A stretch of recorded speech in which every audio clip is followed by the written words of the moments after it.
Hello Achievers, welcome to the new e-learning platform of Achievers Academy. CS Rajdeep Kaur this side. Friends, today we are going to discuss about an important chapter of class 10 Maharashtra State Board, that is linear equation in two variable.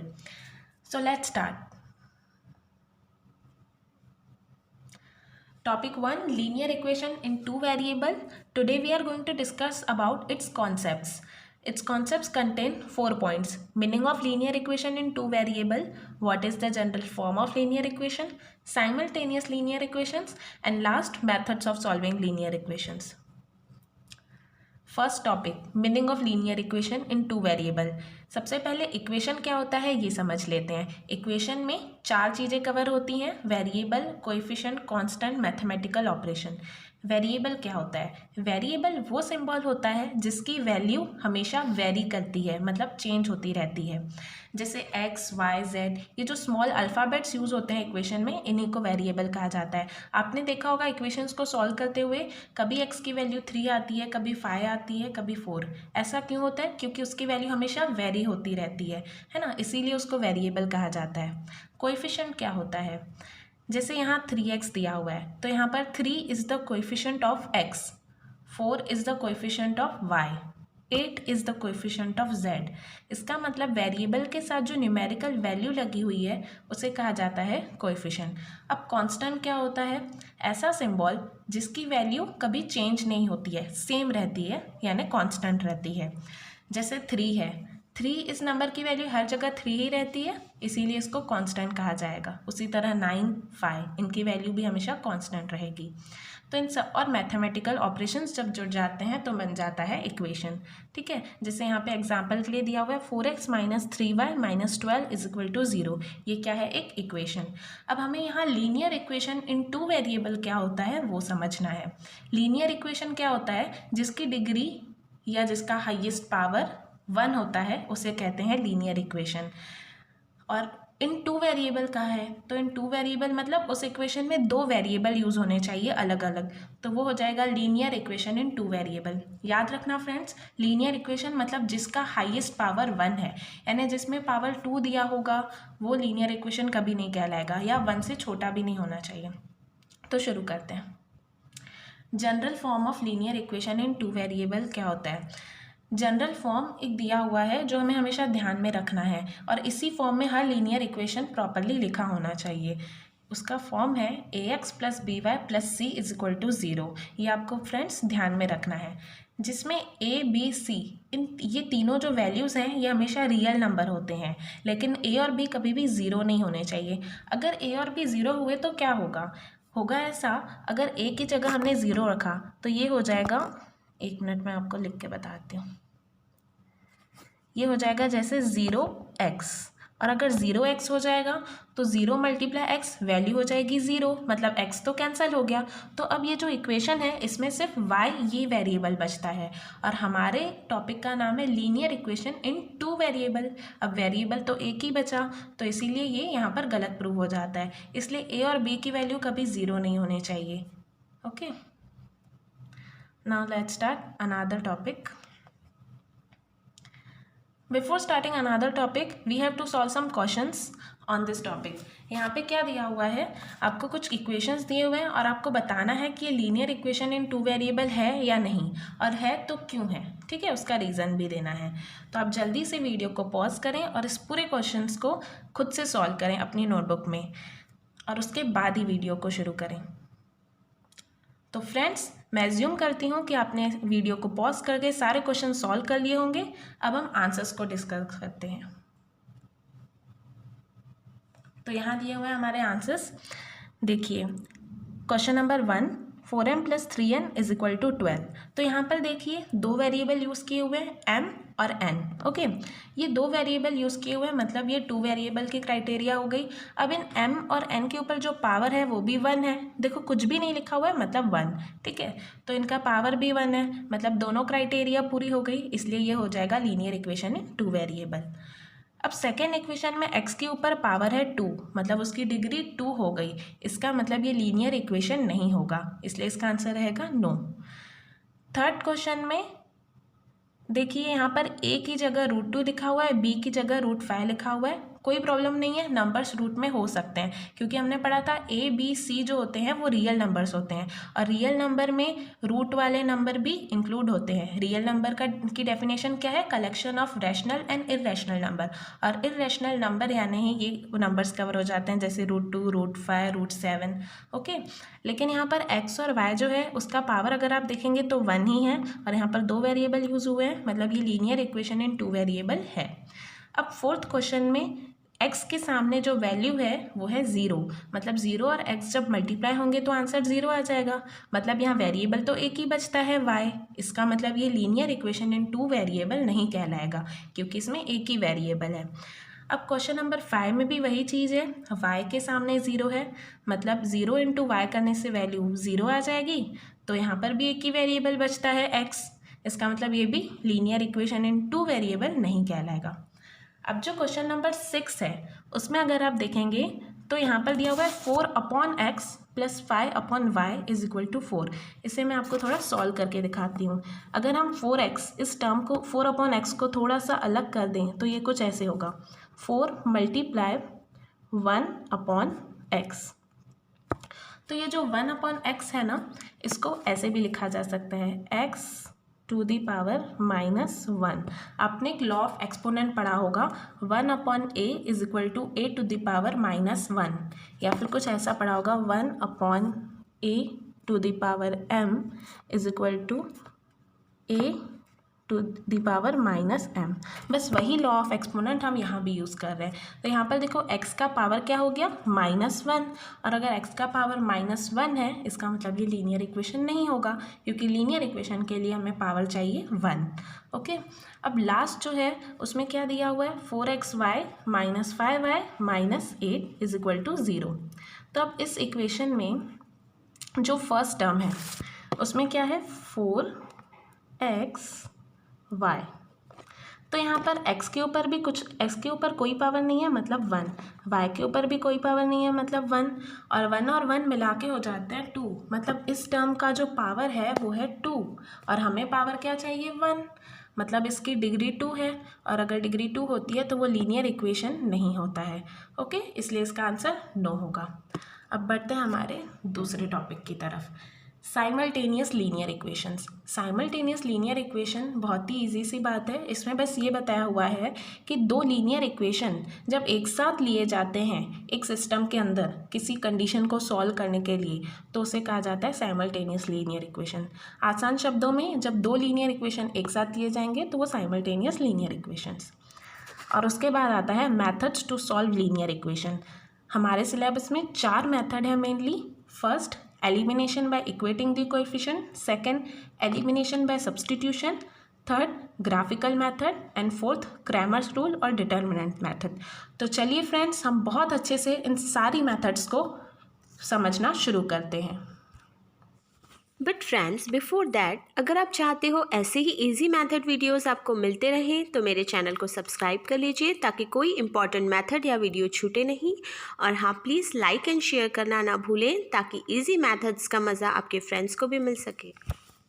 Method 1, elimination by equating the coefficients. Let's start. So here in method 1, I have taken one example for you guys to solve this. 5n minus 3n is equal to 19. n minus 6n is equal to -7. सबसे पहले हम इन दोनों equation को number दे देते हैं, equation 1, equation 2। अब देखो method का नाम क्या है? इक्वेटिंग दी कोएफिशिएंट्स, मतलब हमें कोएफिशिएंट्स को इक्वेट करना है। तो यहाँ पर देखो जो वेरिएबल m है इसका कोएफिशिएंट है 5 और वेरिएबल m के सामने कोई नंबर नहीं है, मतलब इसका कोएफिशिएंट है 1। अब हम 5 और 1 इन दोनों को किस तरीके से सेम बना सकते हैं? अगर हम 1 को 5 से मल्टीप्लाई कर दें तो दोनों सेम बन जाएंगे, तो इसलिए हम यहाँ पर m को मल्टीप्लाई करेंगे 5 से। अब सिर्फ इस टर्म को नहीं, पूरे इक्वेशन को हमें 5 से मल्टीप्लाई करना पड़ेगा। So first condition, multiply equation 2 by 5। m को जब हम 5 से मल्टीप्लाई करेंगे तो ये हो जाएगा 5m। 6n को जब हम 5 से मल्टीप्लाई करेंगे तो 6 5 से 30 और ये n इज इक्वल टू -7 को जब हम 5 से मल्टीप्लाई करेंगे तो 7 5 35, और ये माइनस का साइन है तो यहाँ पे भी माइनस का साइन आ जाएगा। अब ये हमारे पास फ्रेंड्स एक नया इक्वेशन आ गया है, तो हम इसको देंगे इक्वेशन नंबर 3। अब अगर आप ध्यान से देखें तो हमने इक्वेशन 2 को ही इक्वेशन 3 में बदल दिया है। तो अब हमारे पास यहाँ रोल में सिर्फ 2 इक्वेशंस है, equation 1 and equation 3। So let's concentrate on this 2 equations. अगर हम इन 2 इक्वेशंस को माइनस कर दें तो देखो 5m माइनस 5m 0 हो जाएगा, तो हमारे पास सिर्फ एक ही वेरिएबल बचेगा। तो इसलिए हम यहाँ पे इन दोनों इक्वेशन को माइनस करेंगे ताकि एक वेरिएबल एलिमिनेट हो जाए। ओके, तो subtract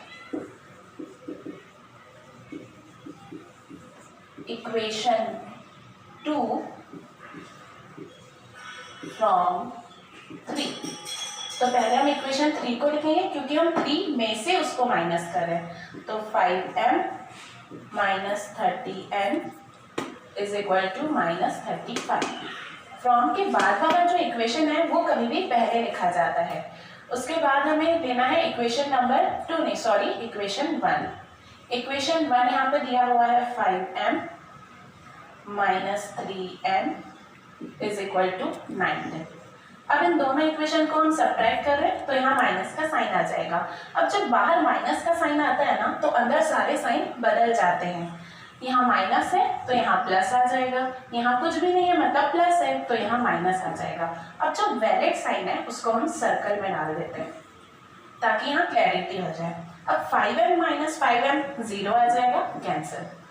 minus plus minus 30 minus 3 27, तो यहाँ आ जाएगा 27n। अब बड़ा नंबर जो है वो माइनस में है तो यहाँ आ जाएगा माइनस। अब यहाँ minus minus plus 35 plus 19, 30 plus 10 40 and ये 14 मतलब 54। बड़े नंबर का साइन अगेन माइनस। अब दोनों साइड माइनस है तो ये माइनस माइनस कैंसिल। अब यहाँ पर बचता है n के साथ 27 जो मल्टीप्लाई में है तो इधर जाएगा तो divide. n is equal to 54 divided by 27। 27 1 सा 27, 27 2 सा 54। तो यहाँ हमें n की वैल्यू मिल चुकी है, दैट इज 2। ओके, तो हमें एक वेरिएबल की वैल्यू तो मिल गई। अब बचता है हमारा दूसरा वेरिएबल जो है m। तो अब सबसे इजी इक्वेशन जो आपको लगता है वो चूज कर लें। जैसे कि इक्वेशन नंबर 2, ये सबसे छोटा इक्वेशन है तो हम इसको चूज करेंगे और n की वैल्यू को इसमें पुट कर देंगे। Put n is equal to 2 in equation 2। Equation 2 को लिखते जाएंगे m माइनस 6 मल्टीप्लाई n की जगह पे आ जाएगी उसकी value that is 2 is equal to minus 7। अब यहाँ पे इसको मल्टीप्लाई करेंगे, m माइनस 6 2 सा 12 इज इक्वल टू माइनस 7। अब ये माइनस 12 इधर चले जाएगा plus 12, minus 7 plus 12 minus plus minus 12 में से 7 अगर हम माइनस करते हैं तो बचता है 5।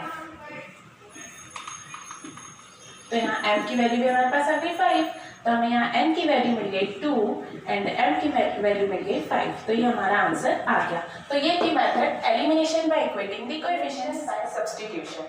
तो यहाँ पर देखिए अगेन हमारे पास 2 इक्वेशंस है तो हम अगेन इनको नंबर दे देंगे पहले की तरह, इक्वेशन 1 इक्वेशन 2। अब हमें इसे सॉल्व करना है फ्रेंड्स सब्स्टिट्यूशन मेथड से।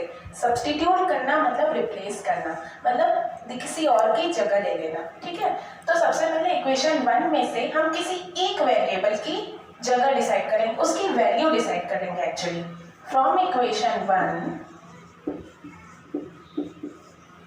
y को हम यहीं रहने देंगे क्योंकि हमें उसकी वैल्यू निकालनी है। y यहीं रहेगा लेकिन ये जो 3x है ये उधर चले जाएगा। 3x यहाँ प्लस में है, इधर जाएगा तो माइनस। तो यहाँ पर y की वैल्यू हमारे पास क्या आ गई 2 माइनस 3x।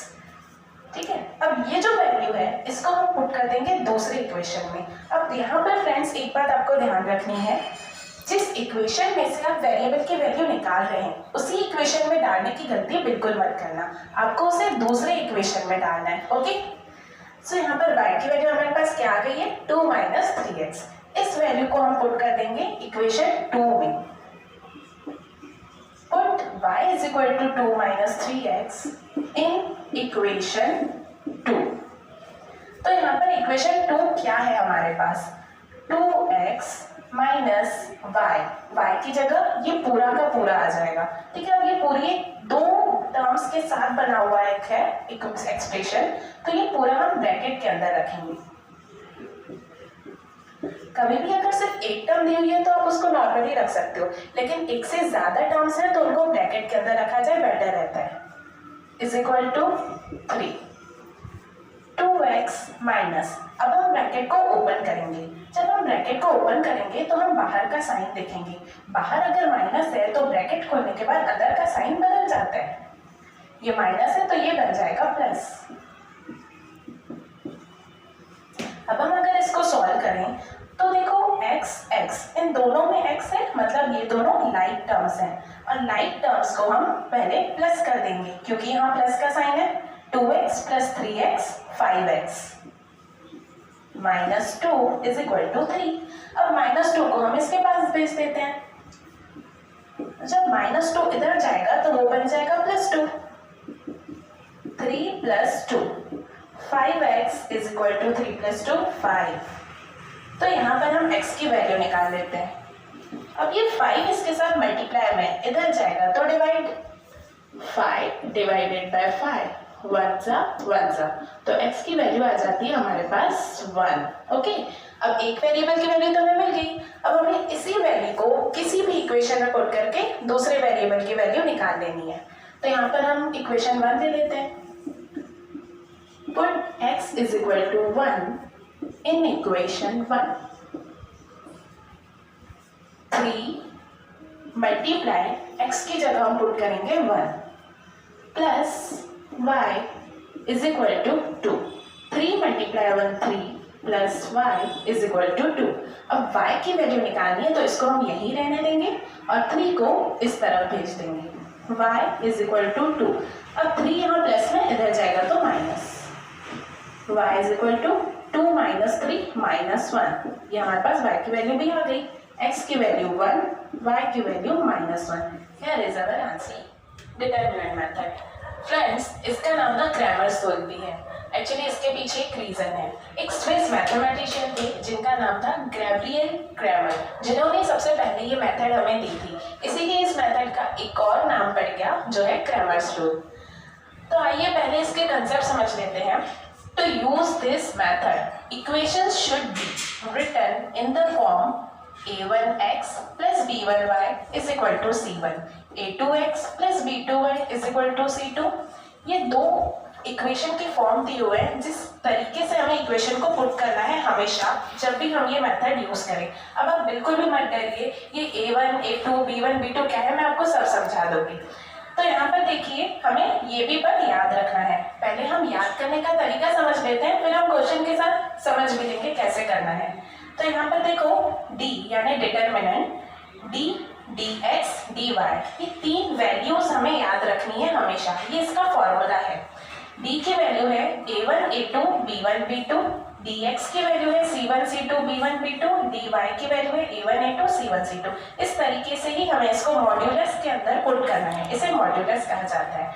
और उसके बाद x की वैल्यू निकालने के लिए जो हमारे पास dx की वैल्यू आएगी ना, उसको डिवाइड कर देना है d से, तो x की वैल्यू मिल जाएगी। और y की वैल्यू निकालने के लिए dy की वैल्यू को डिवाइड करेंगे d से, तो y की वैल्यू मिल जाएगी। अब देखिए ये क्या है, पहले ये समझते हैं।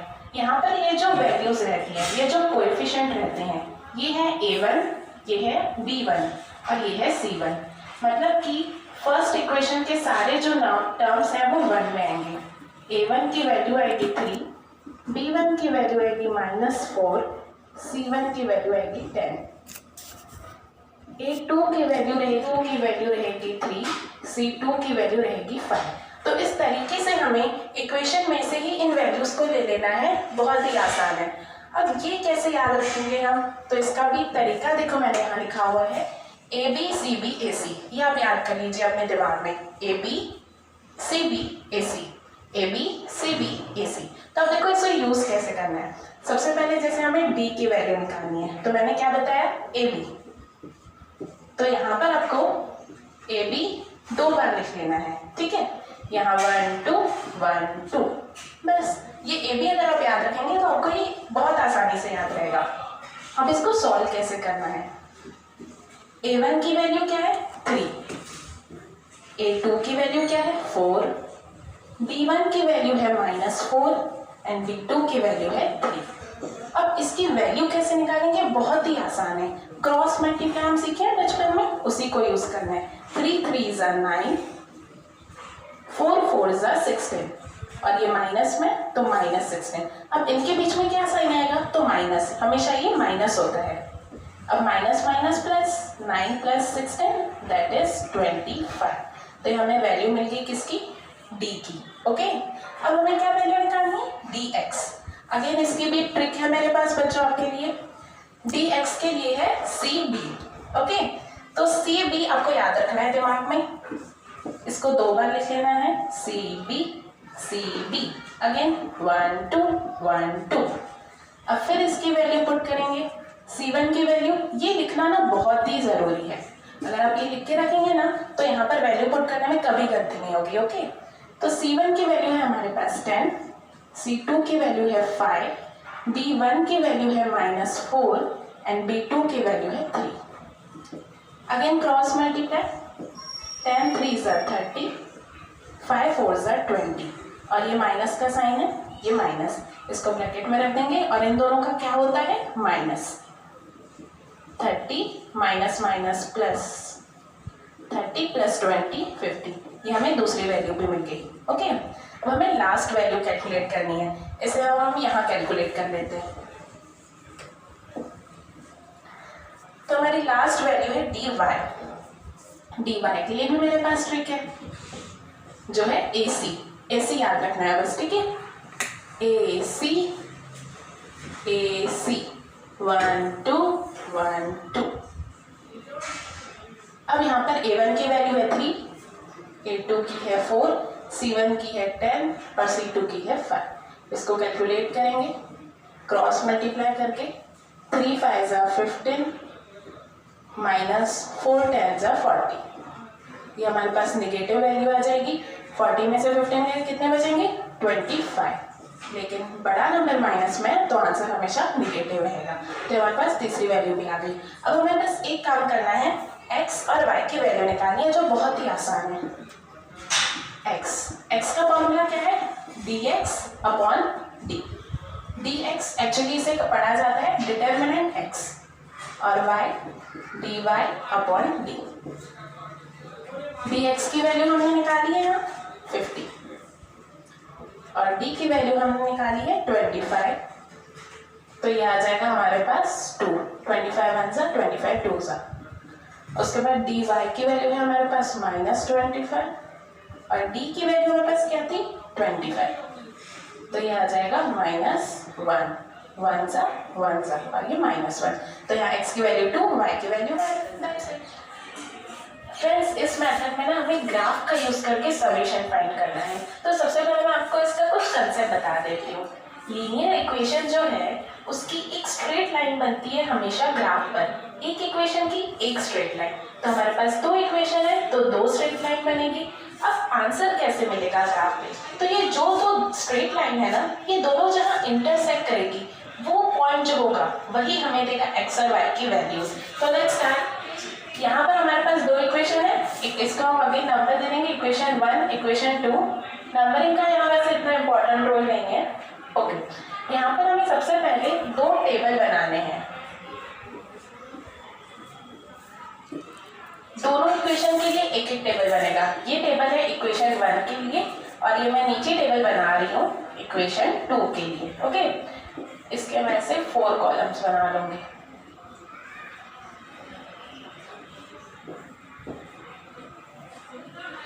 तो यहाँ पर ये x और ये y, यहाँ पे भी x और ये y, ठीक है? तो अब यहाँ पर हमें करना क्या है, इन इक्वेशंस में से ना पहले किसी एक वेरिएबल की वैल्यू निकालनी है। जैसे मैं इसमें से x की वैल्यू निकालती हूँ। x की वैल्यू कैसे निकलेगी? x को एक साइड रख के और y को दूसरे साइड भेज देंगे। y यहाँ प्लस में, इधर माइनस में चले जाएगा, 6 - y। इसमें भी वैसा ही करेंगे हम, y यहाँ माइनस में, इधर चले जाएगा प्लस में, 4 + y। अब हम करेंगे क्या, हम ना y की वैल्यू अपनी मर्जी से कोई भी ले लेंगे। यहाँ पर हम y की अलग अलग वैल्यू पुट करेंगे। इजी वैल्यू पुट करना तो आसान होगा। 0 1 2।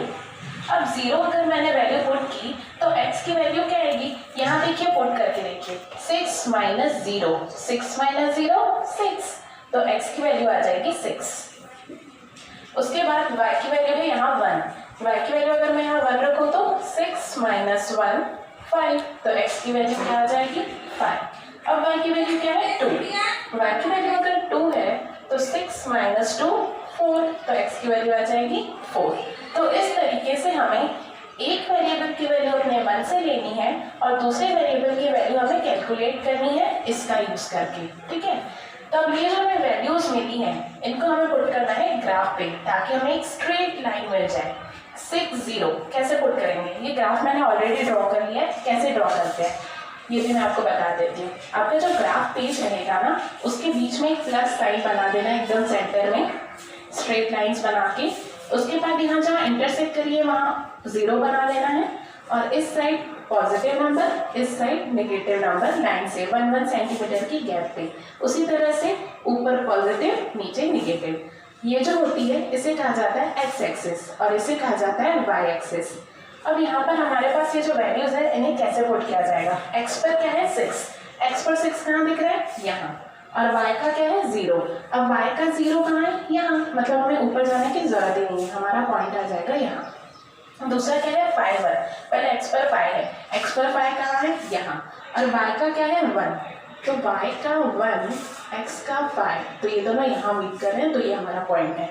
अब लास्ट में क्या है 4, x की वैल्यू क्या है 4 और y की वैल्यू क्या है 2, तो यहाँ पर ये 4, यहाँ पर ये 2, ये यहाँ मीट करेंगे। तो देखो फ्रेंड्स ये एक स्ट्रेट लाइन बन रही है, इनको अगर हम ज्वाइन कर लें तो ये बन गई हमारी एक स्ट्रेट लाइन, ठीक है। अब हमें इसी तरीके से दूसरे इक्वेशन की भी स्ट्रेट लाइन बनानी है। यहाँ पर हम अगेन y की वैल्यू अपने मन से पुट करेंगे इजी सी, 0 1 3। अब x की वैल्यू कैलकुलेट करेंगे। सबसे पहले 4 प्लस y की जगह 0, y की जगह देखो 0 है, 4 प्लस 0 4, तो x की वैल्यू क्या आ गई 4। अब y की वैल्यू क्या है 1, 4 प्लस 1 5, तो x की वैल्यू क्या आ जाएगी 5। अब y की वैल्यू है 3, 4 प्लस 3 7, x की वैल्यू आ गई 7। अगेन हमें वैल्यूज मिल गई, फिर हमें वैसे ही ग्राफ में पुट करना है इसी ग्राफ में और हमारी लाइन तैयार हो जाएगी। आप इसे खुद भी ट्राई कर सकते हैं। एक काम कीजिए, आप वीडियो को पॉज कीजिए और इसको खुद ट्राई कीजिए, that will be more better. अब उसके बाद शुरू करते हैं 4 0। यहाँ पर x की वैल्यू क्या है 4, ये 4 और y की वैल्यू अगेन क्या है 0, तो ये यहाँ पर हम पॉइंट बना लेंगे। x की वैल्यू क्या है यहाँ 5 और y की वैल्यू क्या है 1, x की वैल्यू 5 y की वैल्यू 1, तो अगेन पॉइंट यहीं आएगा, सेम पॉइंट आ रहा है, लगता है यही आंसर होने वाला है। x की वैल्यू है 7 यहाँ नहीं बना हुआ है, हम बना लेते हैं, और y की वैल्यू है यहाँ 3 7 और ये 3, तो ये कुछ यहाँ बन जाएगा, ठीक है। तो हमारे पॉइंट्स कौन से हैं, एक ये है, एक ये है और हमारा ये और ये, तो इन तीनों को हम ज्वाइन कर लेंगे। तो देखिए हमारी दो लाइन बनके तैयार हो चुकी है। अब ये दोनों लाइन कहाँ इंटरसेक्ट कर रही है, यहाँ पर, और इसके कोऑर्डिनेट क्या है, यहाँ से 5 यहाँ से 1, तो इसका आंसर रहेगा 5 1। x की वैल्यू 5, y की वैल्यू 1, आपका आंसर आ गया। Thank you.